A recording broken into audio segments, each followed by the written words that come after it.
Haleluya, saudara, shalom, selamat pagi. Puji Tuhan, hari ini kita dapat bersama-sama kembali mengikuti saat teduh bersama Ako Worship Morning Devotion. Nah, saya berdoa firman yang kita renungkan, firman yang kita hidupi akan terus membawa kita kepada kehidupan seperti yang Tuhan harapkan, Tuhan inginkan. Puji Tuhan, saudara. Hari ini kita akan bersama-sama belajar dari kitab Keluaran pasal 22 ayat 16 sampai 17. Kita bergeser dari satu ayat perikop dan satu perikop yang lainnya. Saya percaya setiap firman tidak ada yang meaningless. Semua ada maksud, ada arti, ada tujuan ilahi yang Tuhan ingin kita hidup sesuai dengan yang dikehendaki oleh Tuhan. Amin. Amin. Nanti sebelum saudara Adi membacakan bagian ini, saya ajak saudara untuk berdoa terlebih dahulu, minta Roh Kudus menolong dan mengiluminasikan kebenaran firman-Nya kepada kita. Mari kita berdoa. Kami bersyukur untuk pagi hari ini Tuhan, terima kasih untuk setiap berkat rahmat yang Tuhan anugerahkan. Setiap kasih karunia yang Tuhan limpahkan, pemeliharaan Tuhan sepanjang istirahat malam kami, dan kami bersyukur semuanya jadi karena anugerah dan kemurahan Tuhan dalam kehidupan kami. Terima kasih Tuhan, kami bersyukur, kami menyerahkan AMD pagi ini dalam tangan anugerah Tuhan. Biarlah nama Tuhan saja yang dipermuliakan. Di dalam nama Tuhan Yesus kami berdoa. Amin. Puji Tuhan. Silahkan adik, Keluaran 22 ayat 16 sampai 17. Keluaran 22 ayat 16 sampai 17.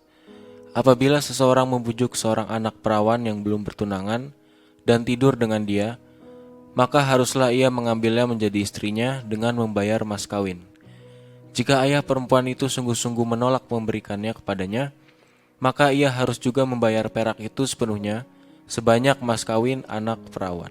Amin. Untuk firman Tuhan, saudara, ketika membaca dua ayat di atas seperti yang sudah dibacakan oleh saudara Adi, lamunan saya ini melambung, saudara, melayang ke berbagai peristiwa yang marak terjadi di Indonesia pada umumnya atau di kota-kota tertentu pada khususnya. Dalam 5 tahun terakhir ini ada banyak peristiwa-peristiwa yang hampir serupa, hampir sama seperti yang diungkapkan oleh Alkitab. Ada satu peristiwa seorang pengusaha yang sangat kaya menurut saya, bahkan kaya raya karena saya melihat pendapatannya cukup besar dan memang dia adalah orang yang memiliki kekayaan yang cukup banyak.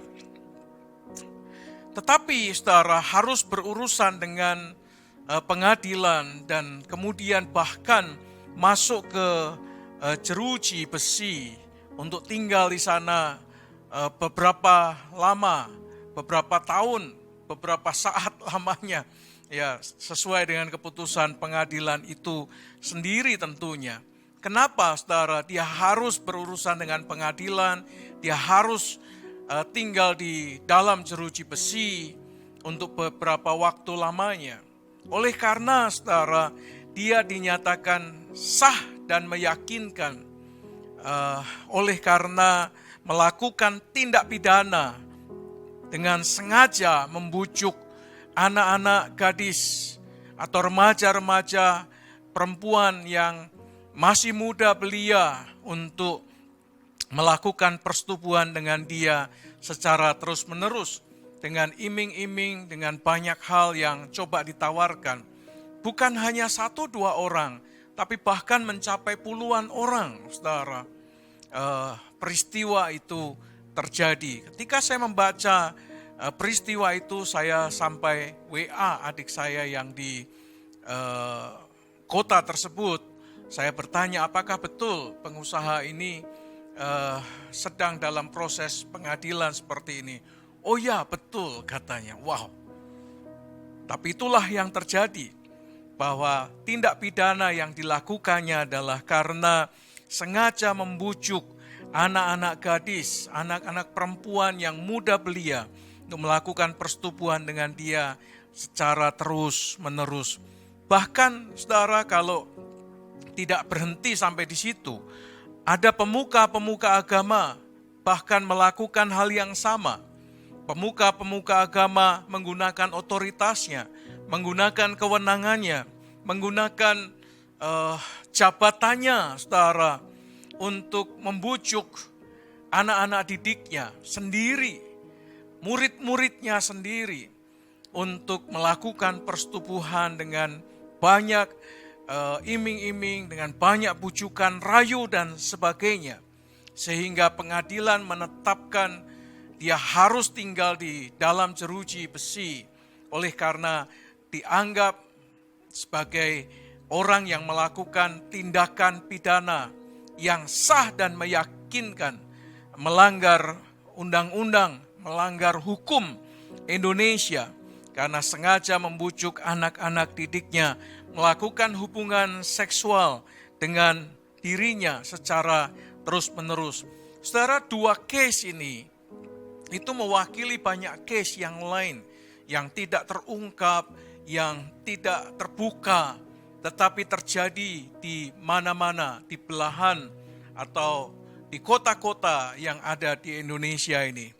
Tetapi peristiwa ini adalah peristiwa nyata yang ada di tengah-tengah kita, yang kita bisa baca kisahnya, yang kita bisa saksikan prosesnya di pengadilan. Saudara, melalui kedua ayat yang tadi sudah dibaca oleh saudara Adi di atas, yang tadi sudah dibaca, jauh-jauh hari, saudara, Tuhan telah memperingatkan umatnya, sudah mengingatkan umatnya, khususnya laki-laki dewasa, berkenaan dengan tindakan-tindakan mereka, agar mereka tidak membujuk anak-anak perempuan yang belum bertunangan, yang belum memiliki suami atau masih muda belia, untuk tidur dengan dirinya. Saudara, Tuhan itu sudah melihat bahwa peristiwa-peristiwa ini bakalan dilakukan oleh anak manusia yang dikuasai oleh hawa nafsu dan dosa. Oleh karena itu, jauh-jauh hari Tuhan mengingatkan kepada para laki-laki dewasa agar tidak menggunakan otoritasnya, tidak menggunakan fisiknya, kekuatan fisiknya untuk membujuk anak-anak gadis muda belia yang belum bertunangan, yang belum menikah, untuk tidur dengan dirinya. Nah, apa yang diingatkan oleh Tuhan? Dikatakan, apabila hal itu terjadi, maka laki-laki itu harus mengambilnya menjadi istrinya. Saudara bisa bayangkan kalau ada 40 anak gadis diperlakukan seperti itu, dia harus menikahi 40 anak gadis itu dan sebagainya. Tapi ini peristiwa, Alkitab mengingatkan kalau dia melakukan itu, maka dia harus mengambilnya menjadi istrinya. Yang kedua, dia harus membayar mas kawinnya. Yang ketiga, apabila ayah dari perempuan itu menolak laki-laki tersebut untuk menjadi suami dari anaknya, maka laki-laki itu tetap harus membayar sebanyak mas kawin anak perawan. Jadi anak perempuan yang masih perawan itu ada mas kawinnya, saudara, yang jumlahnya sudah ditetapkan. Kalau saudara pergi ke daerah-daerah tertentu di Indonesia, maka saudara akan menemukan ada tradisi, ada budaya lokal yang ketika anak perempuannya dipinang, itu harus membayar mas kawin yang sangat mahal sekali. Bahkan sampai 3 tahap, saudara. Dan itu membutuhkan biaya yang sangat mahal sekali. Saudara, Alkitab mengatakan inilah konsekuensi logis dari apa yang dilakukan seorang laki-laki kepada anak perempuan yang masih muda belia, belum bertunangan apalagi menikah. Saudara, perhatikan kata membujuk. Kata membujuk dalam bahasa Ibraninya itu patah. Apa itu patah, saudara?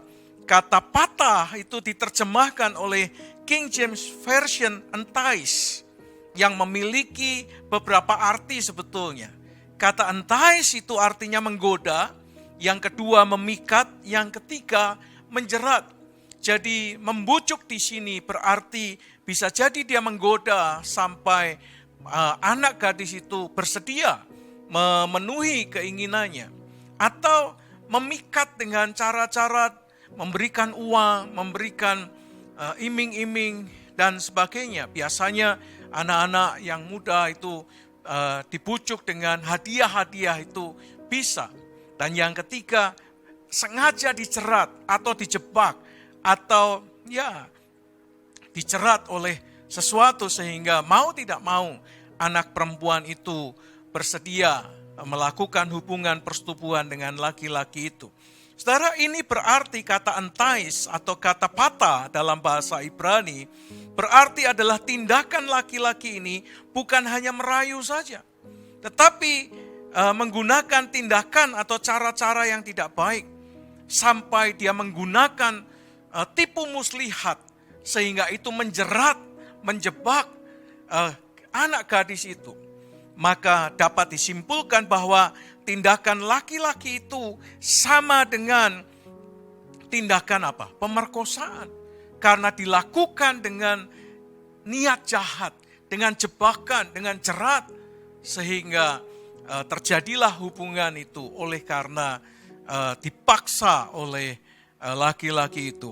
Nah, kata ini menggambarkan berkenaan dengan sebuah tindakan pemerkosaan. Saudara, hal ini persis dengan terjemahan firman Allah yang hidup. Kalau saudara membaca terjemahan firman Allah yang hidup berkenaan dengan ayat itu, dikatakan begini, apabila seorang laki-laki memperkosa.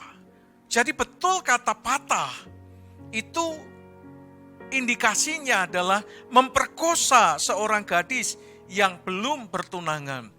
Jadi ini bukan hanya menggoda, merayu, membujuk biasa, tetapi ini sudah merupakan tindakan pemerkosaan terhadap seorang anak gadis yang belum bertunangan.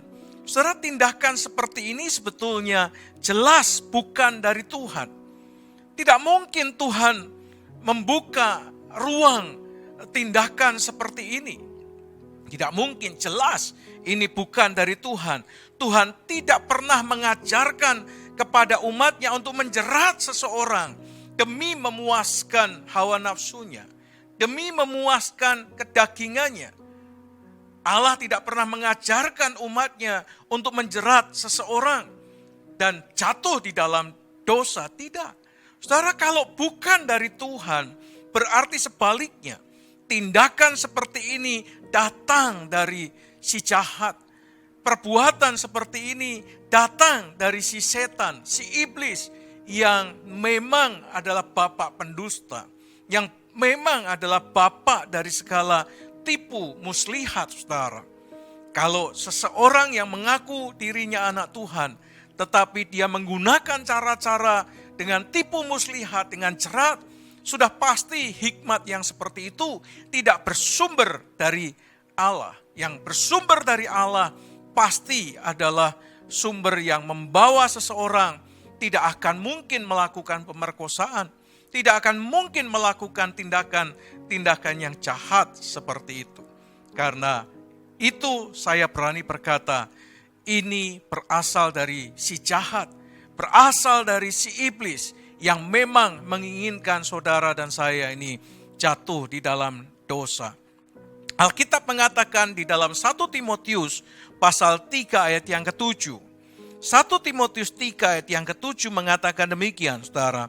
Hendaklah ia juga mempunyai nama baik di luar jemaat, agar jangan ia digugat orang dan jatuh ke dalam jerat iblis. Jadi jelas Allah tidak pernah menjerat seseorang demi manusia agar jatuh dalam dosa. Demi manusia bisa memuaskan hasrat nafsu kedagingannya. Tidak. Tapi jerat itu selalu berhubungan dengan iblis. Oleh karena itu kita perlu berhati-hati. Karena tindakan seperti itu adalah tindakan si iblis. Lihat 2 Timotius 2 ayat 26. 2 Timotius 2 ayat 26 mengatakan demikian. Dan dengan demikian mereka menjadi sadar kembali karena terlepas dari jerat iblis yang telah mengikat mereka pada kehendaknya. Orang-orang yang hidup seperti itu sebetulnya sedang diikat oleh iblis. Diikat oleh roh jahat ini. Sehingga dia tidak bisa lepas. Sehingga dia harus menuruti apa yang menjadi keinginan si jahat. Sehingga jatuh dalam rupa-rupa berbagai macam dosa, kejahatan, dan pencobaan. Tetapi saudara dikatakan orang yang sadar, orang yang berhikmat, orang yang takut akan Tuhan, orang yang hidup sesuai dengan kebenaran, mereka akan terlepas dari jerat iblis dan terlepas dari semua ikatannya, hubungan dan pengaruhnya atas roh, jiwa, tubuhnya.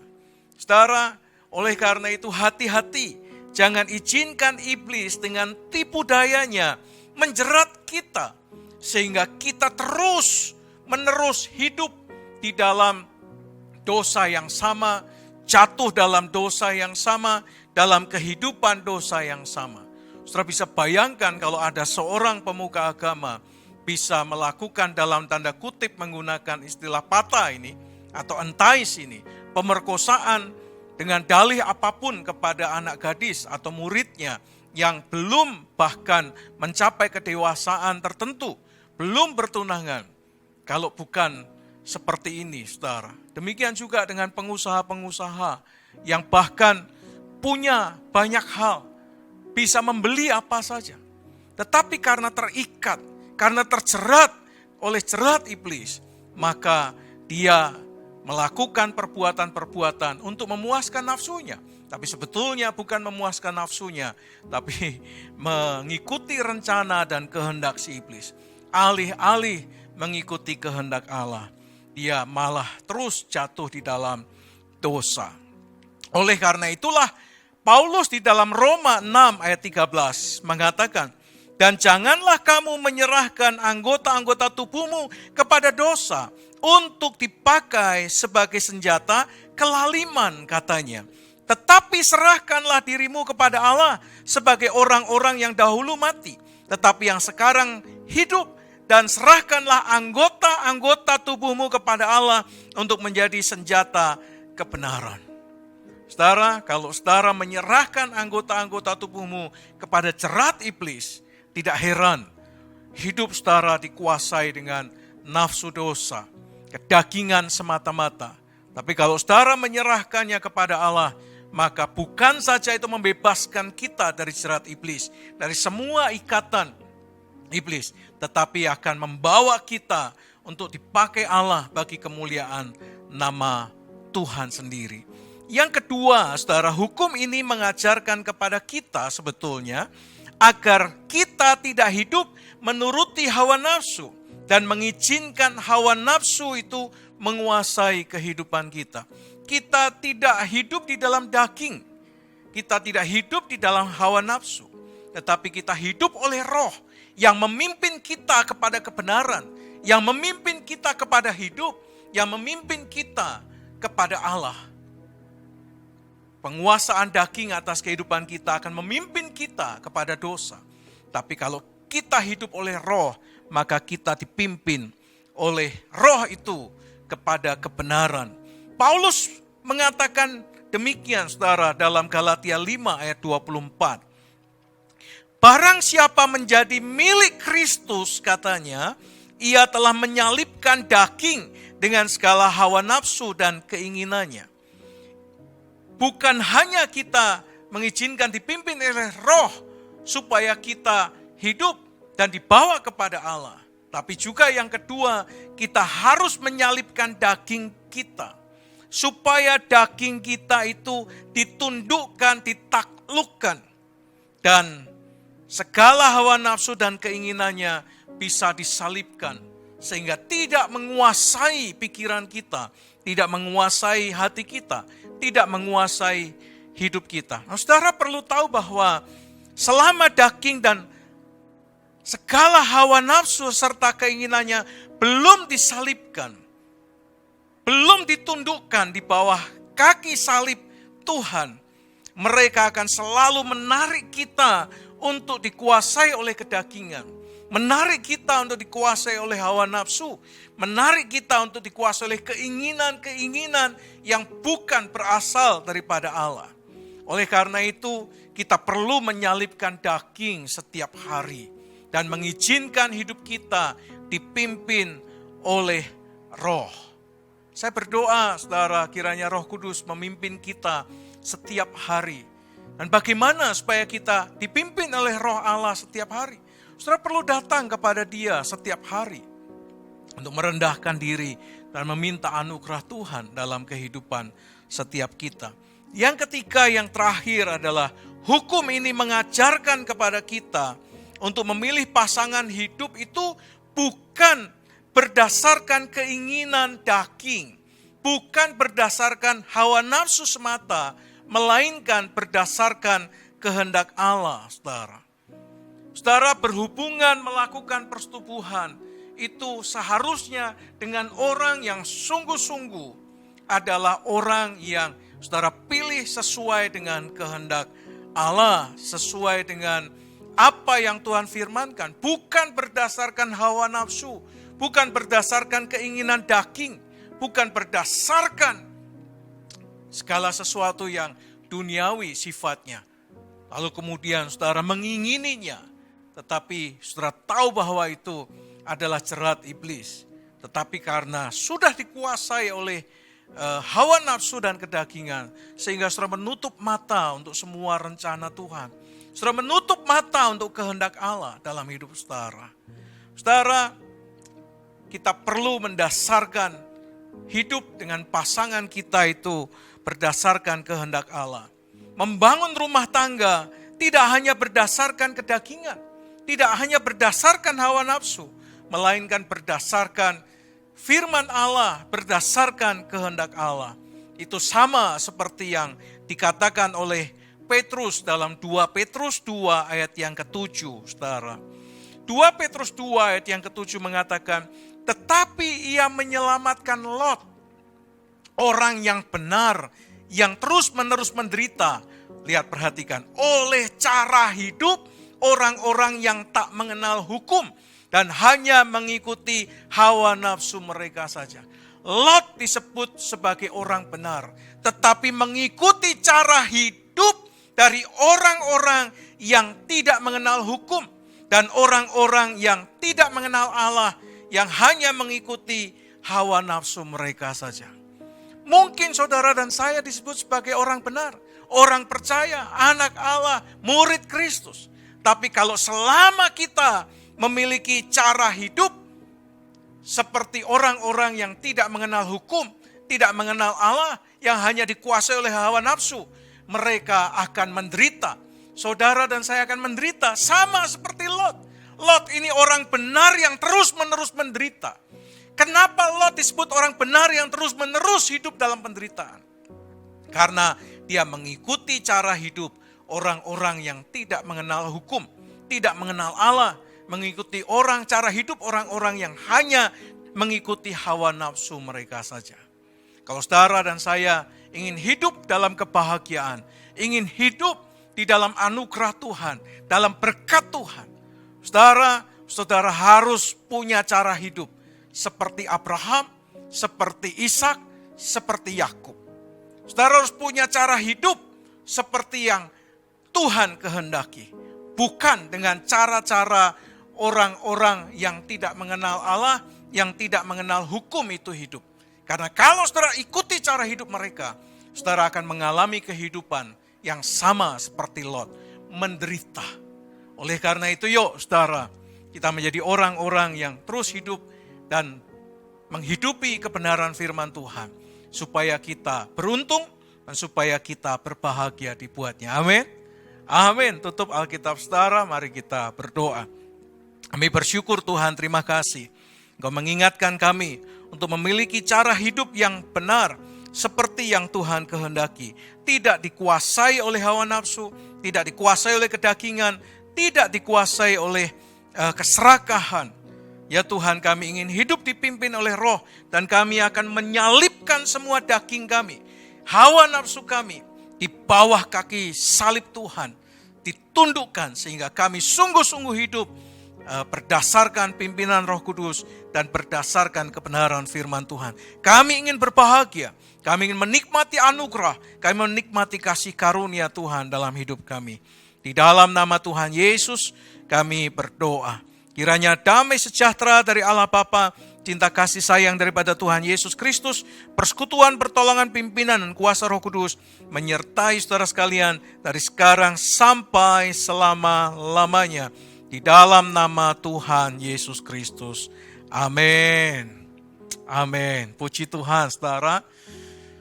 Selamat bekerja, selamat berkarya, selamat menikmati hari ini, selamat menikmati anugerah Tuhan. Mari kita nikmati lontong cap gomeh bersama-sama.